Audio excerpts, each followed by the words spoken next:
वासिक, क्या हो गया है तुम्हें? तुम तो कहते थे कि तुम्हें कभी रोना नहीं आता। वो मेरी अम्मी है कोमल, बुरी है लेकिन मेरी अम्मी है। मैं जानता हूं उनकी वजह से इस घर का सुकून तबाह हो चुका है, लेकिन मैं उन्हें इस हालत में देख नहीं सका कि वो मेरी अम्मी है। तुम प्लीज खुद को संभालो, वो ठीक हो जाएंगी। हाँ, हो जाएंगी ठीक, जानता हूं, लेकिन कोमल मैंने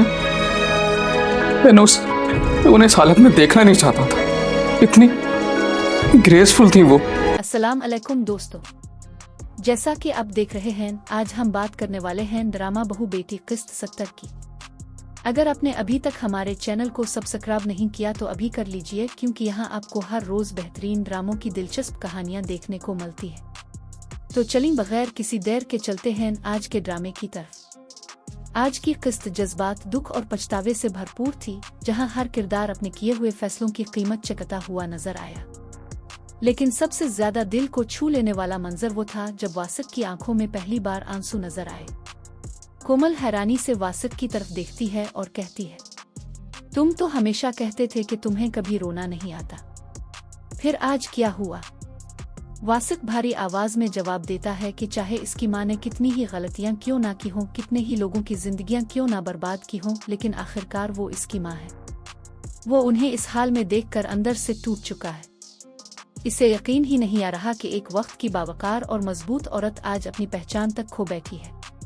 कोमल इसे हौसला देती है और तसल्ली देती है कि सब कुछ ठीक हो जाएगा, मगर वासिक के दिल का दर्द उसकी आंखों से साफ झलक रहा होता है। इसी बेचैनी के दौरान अचानक पूरे घर में हलचल मच जाती है। किसी की घबराई हुई आवाज आती है, जल्दी आएं। उम्मी ने खुद को बाथरूम में बंद कर लिया है। ये सुनते ही घर के तमाम अफराद दौड़ते हुए वहां पहुंच जाते हैं।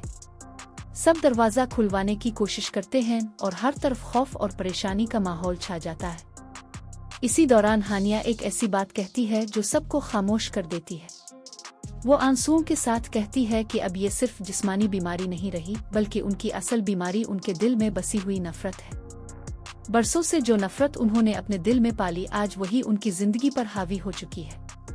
हानिया कहती है कि जब इंसान के पास अपनी नफरत निकालने का कोई रास्ता नहीं बचता तो वो नफरत आहिस्ता आहिस्ता इसके जहन पर कब्जा कर लेती है और फिर इंसान खुद अपनी ही नफरत का शिकार बन जाता है। कोमल हानिया को संभालने के लिए आगे बढ़ती है, लेकिन वासिक इसे रोक देता है। वासिक गहरी आवाज में कहता है कि ये सब मुकाफात अमल है। दुनिया में कोई भी अमल बेहिसाब नहीं जाता। जो इंसान दूसरों के लिए मुश्किलात पैदा करता है, एक दिन वो खुद उन्हीं मुश्किलात में घिर जाता है। इसके बाद वासिक अपनी फूफो की तरफ देखकर ऐसी बात कहता है जिससे पूरा घर खामोश हो जाता है। वो कहता है कि आपने सिर्फ हानिया का दिल नहीं तोड़ा, बल्कि इसकी इज्जत भी सबके सामने मजरू की। तलाक अपनी जगह, लेकिन इसके साबिक शौहर के सामने इसकी दूसरी शादी का माहौल बनाकर इसे रुस्वा करना बहुत बड़ा जुल्म था। वासिक मजीद कहता है कि घर टूटने का दर्द शायद वक्त के साथ कम हो जाए, लेकिन किसी का दिल टूट जाए तो इसका जख्म उम्र भर नहीं भरता। और जब तक इस इंसान से मुआफी ना मांगी जाए जिसका दिल दिखाया गया हो, तब तक वो बोझ खत्म नहीं होता। वासिक की ये बातें सुनकर पूरे घर में गहरी खामोशी छा जाती है। इसी दौरान राफे के मोबाइल पर राबिल की कॉल आती है। राबिल उदास लहजे में बताती है कि मामी जान की ज़हनी हालत मुसलसल खराब होती जा रही है। घर वाले ये फैसला नहीं कर पा रहे कि उनका इलाज घर पर करें या उन्हें ज़हनी अस्पताल मुंतकिल कर दिया जाए। राफे एक ठंडी सांस लेता है और कहता है कि शायद ये दिन आना ही था। राबिल इसकी बात से इत्तेफाक नहीं करती, मगर राफे कहता है कि इसने अपनी आंखों से वो मंजर देखा था जब नफरत ने एक इंसान को इस कदर अंधा कर दिया था कि वो कत्ल करने तक पर आमादा हो गया था। वो कहता है कि जब इंसान अपनी अना और नफरत का गुलाम बन जाए तो इसकी सोच खत्म हो जाती है, और इसी नफरत ने हानिया की जिंदगी भी बर्बाद कर दी। राबिल धीमी आवाज में कहती है कि जब हानिया अपनी गलतियों का एतराफ कर रही थी, तब इसने राफे की आंखों में आंसू देखे। इसे लगा जैसे इसके दिल में भी कोई अधूरी कहानी और गहरा पछतावा छुपा हुआ है। लेकिन राफे फौरन इस बात की तरदीद करता है, जबकि राबिल कहती है कि शायद उन दोनों का रिश्ता यहीं खत्म कर देना ही बेहतर होगा। राफे इसे समझाने की कोशिश करता है कि जज्बात में लिया गया फैसला अक्सर इंसान को जिंदगी भर का पछतावा दे जाता है। दूसरी तरफ समीरा को एक फोन आता है। इसे बताया जाता है कि खुशनूद इससे एक जरूरी बात करना चाहते हैं और आज ही घर आने की दरखास्त करते हैं। साथ ही ये भी कहा जाता है कि अगर मुमकिन हो तो राबिल को भी साथ ले आए। समीरा बताती है कि राबिल काफी परेशान है और उसकी ज़हनी कैफियत भी ठीक नहीं लग रही। फिर वो एक अजीब सी बात कहती है। वो कहती है कि कभी कभी इसे लगता है कि काश लोग इतने ज्यादा जज्बाती ना होते, शायद फिर जिंदगी में इतनी तकलीफें भी ना होती।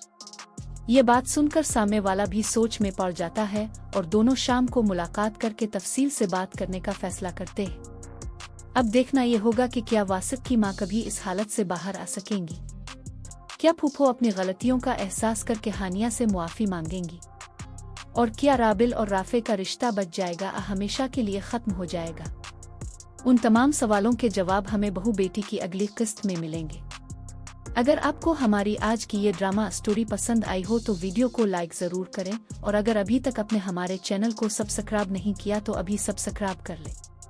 साथ ही बेल आइकन भी जरूर दबा दें ताकि हमारी हर नई ड्रामा स्टोरी और ताज़ा अपडेट सबसे पहले आप तक पहुंच सके। अपना और अपने प्यारों का बहुत ख्याल रखिए। अल्लाह हाफिज।